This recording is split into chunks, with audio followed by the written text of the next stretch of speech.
పిత పుత్ర పవిత్రాత్మ నామమున ఆమేన్. ఈరోజు మార్చి 7వ తారీఖు. లూకా సువార్త 15వ అధ్యాయము 1వ వచనము నుండి 3వ వచనం వరకు మరియు 11వ వచనము నుండి 32వ వచనం వరకు. సుంకరులు పాపులు అందరును యేసు బోధలు వినుటకు ఆయన వద్దకు వచ్చిచుండిరి. అది చూచి పరిసయ్యులు ధర్మశాస్త్ర బోధకులు ఇతడు పాపులను చేరదీయుచు వారితో కలిసి భుజించుచున్నాడు అని సనుగు కొనసాగిరి. అప్పుడు యేసు వారికి ఒక ఉపమానమును ఇట్లు చెప్పెను. యేసు ఇంకను వారితో ఇట్లనెను, ఒకనికి 2 కుమారులుండిరి. వారిలో చిన్నవాడు తండ్రి ఆస్తిలో నా భాగము పంచిపెట్టుము అనెను. తండ్రి అట్లే పంచి ఇచ్చెను. త్వరలోనే చిన్నవాడు తన ఆస్తిని సొమ్ము చేసుకుని దూరదేశమునకు వెళ్ళెను. అక్కడ భోగ విలాసములతో ఆ ధనమంతా దుర్వినియోగం చేసి తన ఆస్తినంతటిని మంట కలిపెను.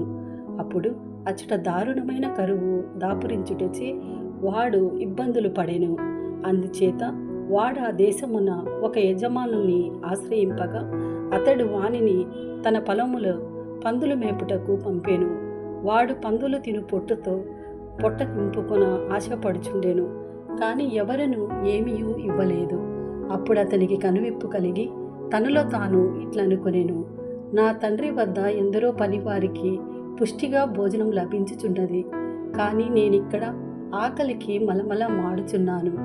నేను లేచి నా తండ్రి వద్దకు వెళ్ళి, తండ్రి, నేను పరలోకమునకును నీకును ద్రోహం చేసి తిని ఇప్పుడు నేను నీ కుమారుడను అనిపించుకొనదగను. నీ పనివారలలో ఒకనిగా పెట్టుకొనమని చెప్పెదెను అని తలచెను. వాడు లేచి తన తండ్రి వద్దకు బయలుదేరెను. కానీ వాడింకనూ దూరముగా ఉండగానే తండ్రి అతనిని చూచి మనసు కరిగి పరిగెత్తి వెళ్ళి కుమారుణ్ణి కౌగిలించుకొని ముద్దు పెట్టుకొనెను. కుమారుడు తండ్రితో, తండ్రి, నేను పరలోకమునకును నీకును ద్రోహం చేసి తిని ఇక నేను నీ కుమారుడను అనిపించుకొనదగను అని పలికెను.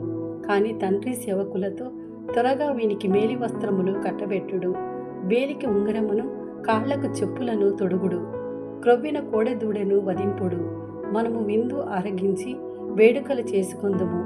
ఏలయ్యన మరణించిన ఈ నా కుమారుడు మరలా బ్రతికెను అని చెప్పెను.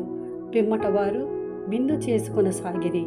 అతని పెద్ద కుమారుడు పొలము నుండి ఇంటికి వచ్చేసరికి సంగీత నృత్యముల ధ్వని వినిపించెను. అతడు ఒక పనివానిని పిలిచి, ఏమి జరుగుచున్నది అని అడిగెను. నీ తమ్ముడు వచ్చెను, కుమారుడు క్షేమంగా తిరిగి వచ్చినందుకు నీ తండ్రి కొవ్విన కోడెదూడను కోయించెను అని అతను చెప్పెను.